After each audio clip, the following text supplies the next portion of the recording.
Right. What a meet so far. We still have the 10Ks, but we also have a concert. And so, yeah, we'll be here breaking down the races, talking with some of the athletes during that time for those at home who are sitting around hanging out waiting for the 10,000s. But right now, I am joined by Josette Andrews. I'm still getting used to saying that. So am I. Not alone. Twitter handle hasn't been changed yet. No, I don't. Can you change a Twitter handle? I thought once it's set, it's set. I think if you pay enough money, you can do anything now on Twitter. I think I could change the Instagram easily, but I'm still tied to, I still got to keep my roots, you know? Yeah. So now I put my name as Josette Norris Andrews. So 5,000 meter champion here, 14:43. Yeah. Whoa, right? Yeah. Like, how's that feel? Feels great.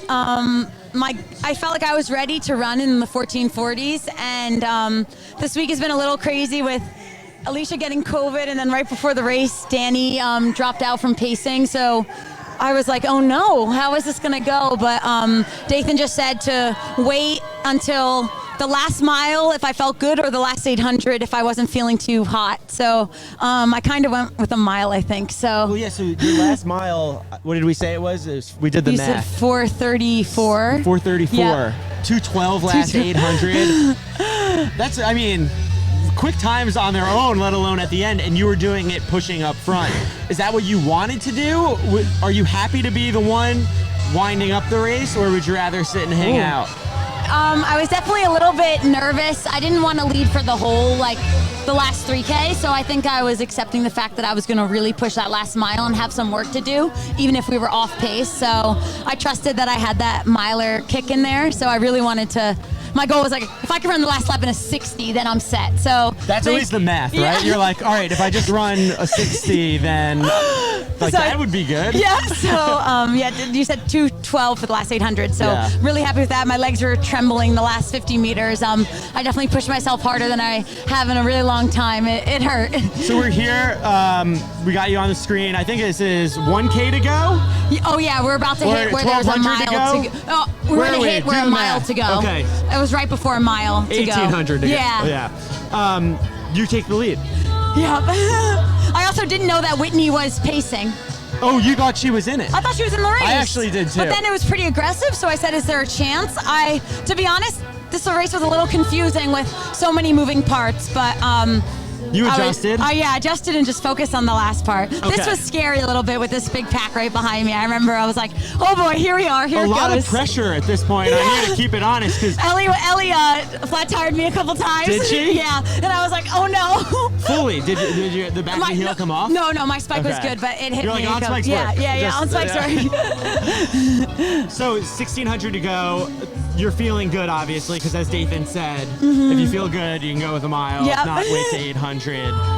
At what point in a race does it kind of hit you like, oh, I'm having one?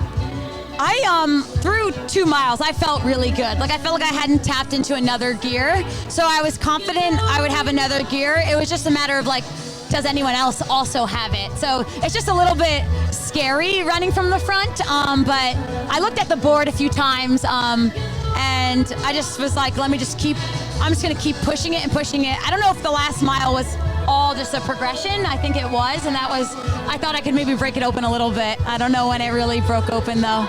So we saw you last weekend at the Penn Relays, run 4:04. What did that race tell you this last week getting ready for this? And also just how much fun was that? That was so much fun. It's always been a dream to win at Penn, and it was funny. Ben Flanagan last night was like, that race reminded me a lot of what you did at Drake when I won my first time as a professional, and I was like, it felt like the exact same race.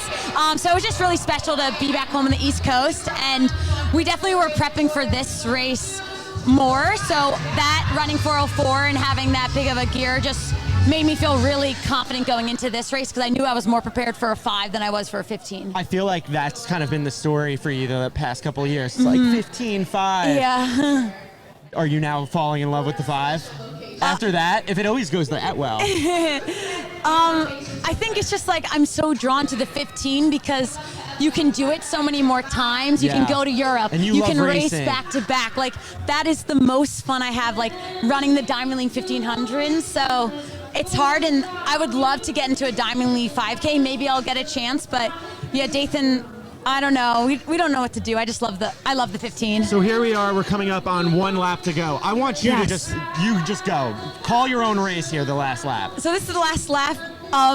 I definitely was feeling pretty tired. I knew there was someone right behind me. I saw her shadow. I couldn't figure out who was behind me on the camera. You didn't look back? No, I looked up though, and then I was just like, man, just keep going, Josette. And at this point, I was like, let me just wind up each 100 meters, because I didn't know what I had left, but I was just focusing on each 100 meters. So when I got to 200, I think I put in another gear, and this is where it's kind of breaking open a little bit. Yeah, I also thought someone was right behind me right here. It was just a camera guy. Yeah. I am pumping though. I am pumping yeah. How much does this hurt at this point? Or is it this like... hurt my legs. This hurt. This hurt What's bad. going on with this your hurt legs? a lot more than the 1500. They were getting really tired. Here I'm just like, I want this race needs to be over right now. I'm over this. I just looked up at the board. Here's my favorite part. You break the tape. Yeah. You almost trip. Yeah, it stayed on me. And then I was just like, let me just get on the ground. And then I didn't mind because it had an on logo on it. So I'm like, it's okay. You kind of like got wrapped in the blanket. Yeah, I got wrapped around it. And I'm like, it's fine. I want to go to sleep. Yeah. This is the first race I've fallen to the ground and like had to catch my breath though. Oh, usually I'm standing. You don't ever have to catch your breath. No. So how interesting is it to watch yourself?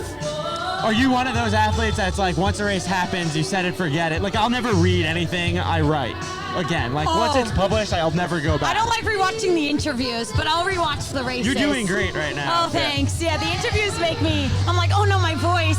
But I do like to rewatch the races and just like try to learn from them. I like to watch other people's races. Like, I watch everything. Like, I was watching the road Adidas races this morning. I'm like a fan of the sport, and I love watching the Diamond Leagues to learn how to run them, like, and just try to get better and be better. Well, you crushed it today. Thanks so much for sitting down and chatting and watching the race with us. Thank you. We're looking forward to seeing you next. Where?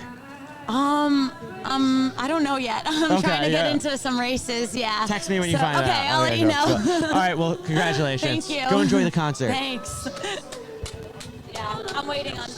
And then Mac, I'm good. you don't. See you later. You can go enjoy the concert.